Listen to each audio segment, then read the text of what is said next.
Assalamualaikum. Waalaikumsalam. Dengan Mbak siapa ini? Perkenalkan, nama saya Alia Tira, bisa dipanggil Alia. Saya dari kelas 12 IPA atau IPS? IPS. IPS. Wah, Masya Allah. Oke. Ini baru pertama kali ya? Iya, baru pertama kali. Oke. Berarti ini ya belum pernah ketemu sama ibu juga ya? Belum pernah. Ya. Saya Sabita, bisa dipanggil Bu Bita atau Ibu juga nggak apa, senyamannya Mbak Alia ya, Mbak Alia. Oke. Ini tadi ngomong-ngomong habis dari mana? Habis dari kelas, habis pelajaran. Oh, habis pelajaran. Pelajaran apa? IPS. Ya, itu. Oh iya, IPS ya tadi ya, kelas 12 IPS. Wah. Apa namanya? Sekarang mau ini ya, maksudnya tiba-tiba dateng nih kan, maksudnya saya jarang nih ketemu sama Mbak Alia karena biasanya saya hafal yang ke ruang konseling itu siapa gini, yang ini nih wajah baru nih ke ruang konseling. Ada yang mau diceritakan? Ada. Ada. Oh iya, sebelumnya udah pernah konseling belum? Belum pernah. Berarti ini baru pertama kali ya mau konseling.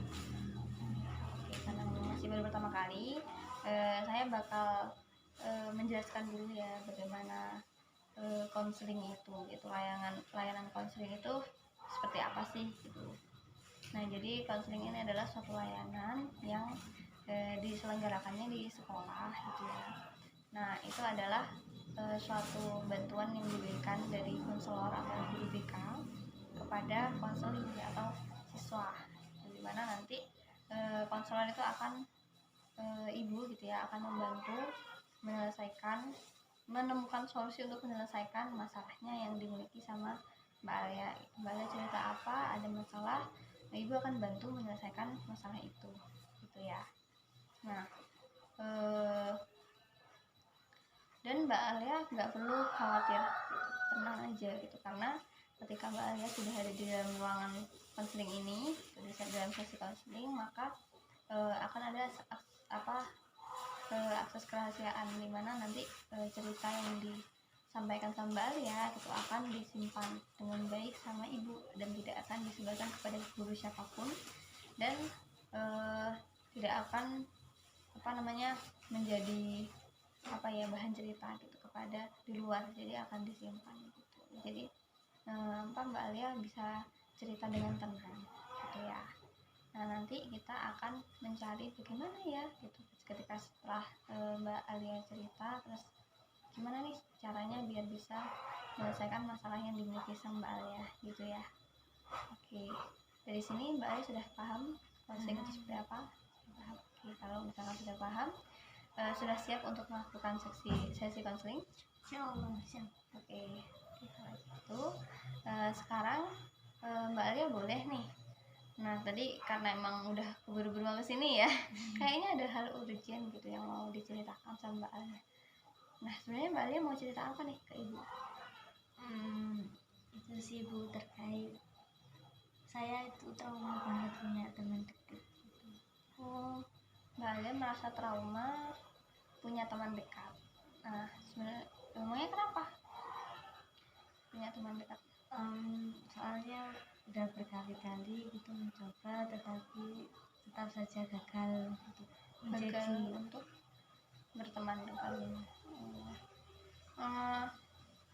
apa kejadian yang membuat Mbak Alia tuh merasa ya udah nggak bisa berteman dekat gitu. Ada nggak? Tidak tahu sih. Kejadiannya gimana waktu itu kok akhirnya? Ini waktu SMP itu dari awal. Oh, masih waktu SMP ya? Ya, waktu SMP itu dari waktu awal tes. Sebenarnya SD juga, cuman tidak terlalu parah gitu. SD ya mungkin cuman bertiga. Habis itu saya yang selalu diabaikan, selalu dihiraukan gitu, nggak diajak bicara, nggak diajak bermain, ya udah kayak dicuekin gitu. Terus habis itu waktu SMP sebenarnya di situ saya sudah mulai ada trauma, cuman saya mencoba untuk membuka membuka diri supaya bisa mendapatkan teman yang baru. Setelah itu waktu SMP, waktu tes itu saya ada kenalan. Di situ ya seru gitu, bisa kenalan sama orangnya. Setelah itu alhamdulillah kita juga keterima bareng kita, tapi cuman kita beda kelas. Dia kelas A, saya kelas E. Setelah itu ya kita main bareng, walaupun kita beda kelas kita tetap main bareng, kita tetap ke kantin bareng, kita tetap pulang bareng. Setelah itu lama gitu kita udah intinya kemana-mana selalu bersama. Bahkan dia juga pernah ngajak saya ke rumahnya, pernah saya dikasih makan banyak juga, dikenalkan sama keluarganya. Dia juga pernah saya ajak main ke rumah saya. Ya selang waktu LTKS juga pernah, kita juga mengikuti organisasi yang sama. Setelah itu ya alhamdulillahnya kita juga keterima. Waktu tes kita juga susah senang bareng. Terus tiba-tiba waktu habis LTKS keesokan harinya apa saya lupa, itu saya kan tidak masuk karena saya lagi dirawat di rumah sakit ya, DP. Intinya saya waktu itu sebulan 2 kali, awal bulan sama akhir bulan. Disitu kan saya mulai agak renggang gitu hubungan saya sama dia. Setelah itu waktu saya masuk dia mulai asing sama saya, mulai udah kayak gak kenal lagi sama saya, tapi masih tetap sapa-sapa gitu. Setelah itu saya disuruh mulai kaget, kok gini gitu, saya kenapa, saya ada salah apa, kok bisa seperti ini, kok dia mulai ngejauh gitu. Terus saya tanya perlahan-lahan, dianya kayak jawab iya ya aja, gak apa-apa gitu aja. Setelah itu saya cek juga, saya chat lewat WhatsApp juga, nomor saya katanya teman saya yang satunya saya diblokir. Saya nggak tahu saya ngelakuin salah apa kok bisa sampai diblokir gitu. Terus semenjak saat itu saya sudah tidak mau punya teman dekat lagi gitu ya. Jadi ketika udah habis sakit, terus tiba-tiba ketika udah masuk temennya ngejauh gitu ya. Jadi jadinya ngerasa kayak ya sebenarnya tadi belum ini ya, maksudnya belum tahu alasannya ya Mbak ya, kenapa kok temannya tiba-tiba ngejauh. Itu waktu SMP? Iya, waktu SMP. Tapi waktu SMA terulang nggak? Terulang juga. Sebenarnya dari situ saya sudah mulai kapok ya punya teman dekat, cuman mau gimana lagi, saya mencoba hal baru juga di situ, mencoba Bismillah, semoga aja nggak kayak yang dulu, nggak terulang lagi gitu. Ya tiba-tiba waktu kelas 3 itu baru-baru ini kan kita satu musrifah hafalan, terus juga gurunya ya lumayan tegas gitu. Nah setelah itu intinya dia itu kalau misalkan ada apa-apa selalu curhat ke saya. Kalau misalkan ada masalah sama musrifah ya curhatnya ke saya, nangisnya ke saya, pokoknya apa-apa ke saya gitu. Terus saya juga kalau misalkan minta bantuan belajar bahasa Arab juga ke dia. Terus kalau misalkan saya juga ada problem juga ke dari musrifah juga curhatnya ke dia juga gitu. Kemudian intinya kita juga kemana-mana selalu bareng, selalu bersama.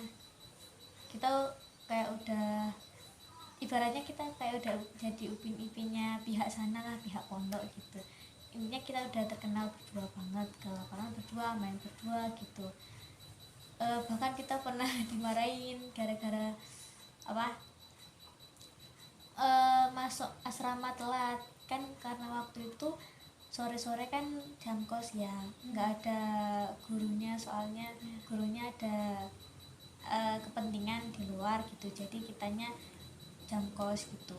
Nah setelah itu setelah asar itu kita rencananya itu keluar mau ke lapangan, ke kantin gitu. Ya sudah, kita ke lapangan, ke lapangan curhat-curhat bareng. Nah setelah itu kita ke kantin beli-beli. Nah lama gitu kita curhat-curhat sambil mungkin kita di situ juga melakukan hal yang positif juga sih. Seperti simak-simakan gitu, simak Al-Quran gitu. Nah setelah itu kita baru pulang waktu maghrib itu, kita baru pulang. Habis itu waktu masuk kita dimarahin, intinya di situ kita kayak kalau dipukul sih nggak, lebih dinasihatin aja gitu. Kenapa pulangnya kok malam banget ke gitu. asramanya? Iya, ke asramanya malam banget. Gak apa-apa mau keluar asalkan ingat waktu aja gitu. Kita di situ diinterogasi lama di kamar beliau. Terus itu intinya kita susah senang bareng lah di situ. Di situ kita juga setelah dari kamar beliau kita ya curhat bareng lagi, kita istirahat. Nah setelah itu ya udah, keesokan harinya ya hafalan biasa, hafalan ya di tempat yang sama juga, semak-semakan juga. Habis itu nggak tahu kenapa kok akhir-akhir ini itu dia kok menjauh dari saya. Habis itu saya di situ kaget, kok tiba-tiba menjauh, padahal saya nggak tahu saya salah apa. Terus kok bisa gitu, kok bisa semenjauh ini, nggak kayak biasanya, beda banget sama yang biasanya. Kayak sekarang itu lebih ke menjaga diri banget buat menjauhi saya gitu. Nggak tahu kenapa, apa ada orang ketiga atau apa, saya juga tidak tahu. Nah selang waktu saya datangi dia, saya tanya, kamu kenapa kok jauhin aku gitu. Terus dia bilangnya gak apa-apa, gak lagi mau deket sama yang lain gitu. Padahal di sisi lain itu dia lagi deket sama orang.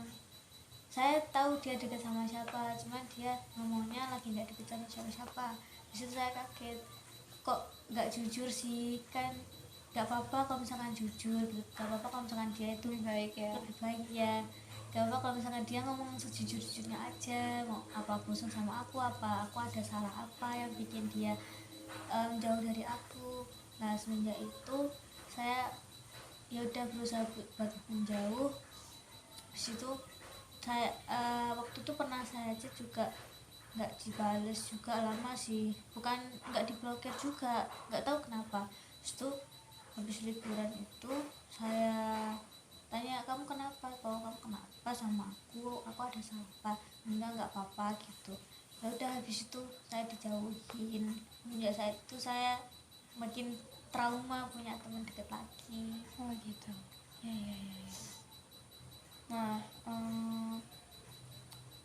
jadi ceritanya lumayan lama ya, dari waktu SD pernah, waktu SMP pernah, waktu SMA juga pernah, waktu SMA ini ya. Nah waktu SMA ini kan sebenarnya udah deket nih sama temen, dan itu sudah banyak yang tahu gitu. Nah kira-kira kalau misalkan sepemahamannya Mbak Alia, teman-teman yang tahu kedekatan Mbak Alia sama temennya Mbak Alia itu menganggapnya sebagai apa? Itu adalah persahabatan atau apa? Ya teman-teman juga banyak yang tahu kalau misalkan kita berdua teman dekat gitu, bahkan mungkin lebih dari sekedar itu. Bahkan kalau misalkan saya lagi simpangan sama guru, sama teman, pasti ditanya ini mana gitu, kok nggak diajak gini gitu. Tapi responnya positif ketika Iya. Mbak dekat sama temannya Mbak.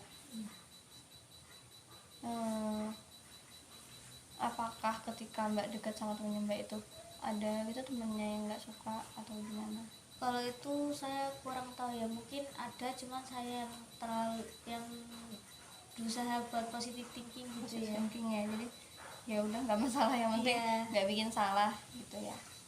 Nah akhirnya dari situ Mbak Alia jadi merasa takut ya untuk mau deket sama temen lagi.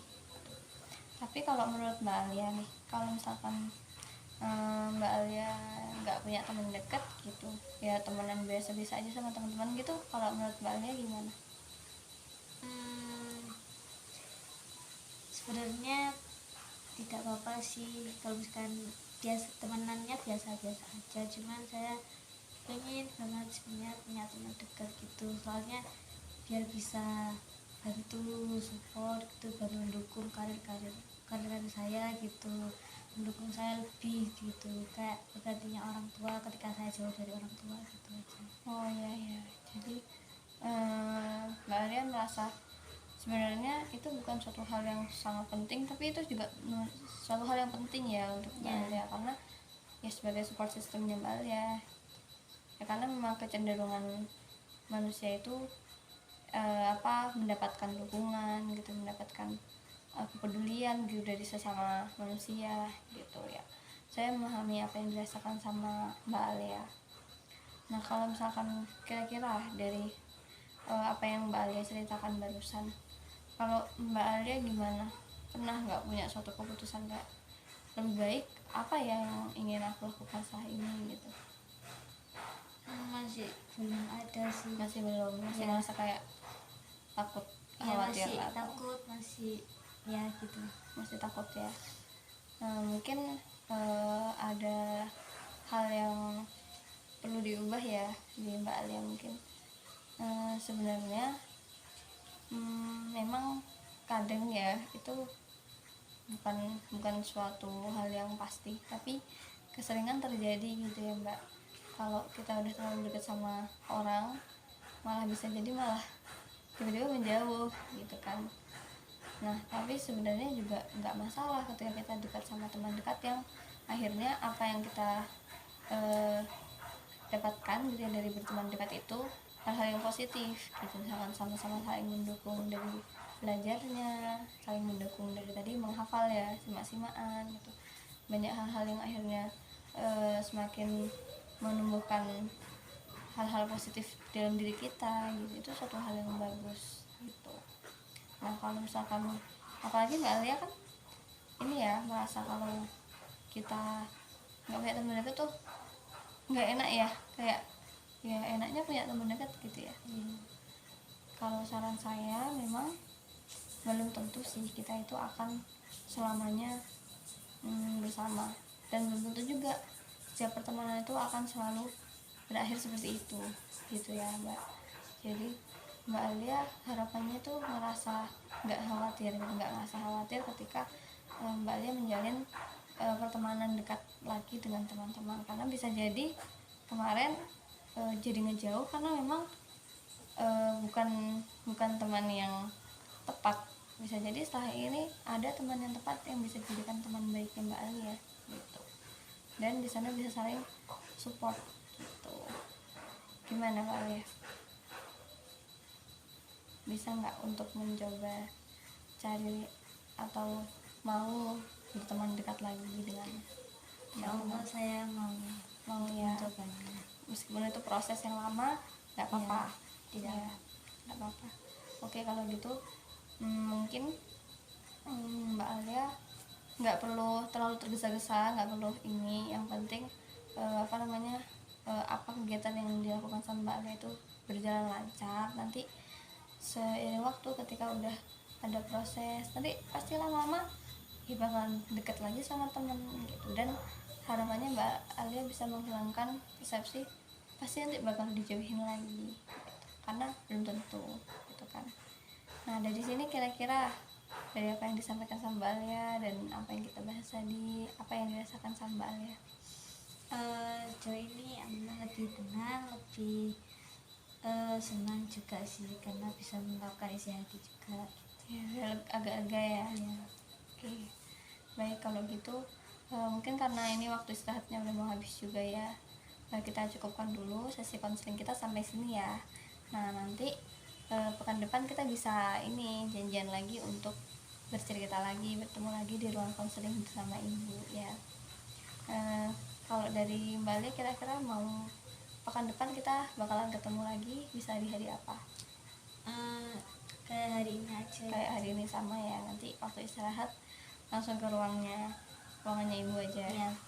Oke ya, saya sebagai guru BK ya sangat mengucapkan sangat banyak terima kasih ya pada Mbak Alia karena sudah mempercayakan ibu untuk Mbak Alia bercerita gitu. Karena tadi kalau Mbak Alia nyari temen deket untuk curhat-curhatan aja mikir-mikir takut, tapi Mbak Alia mau datang ke ruang konseling ini sudah hal yang luar biasa buat Mbak Alia gitu ya.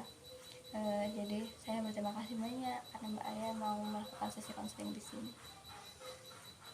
Saya juga berterima kasih juga. Ya, sama-sama. Oke.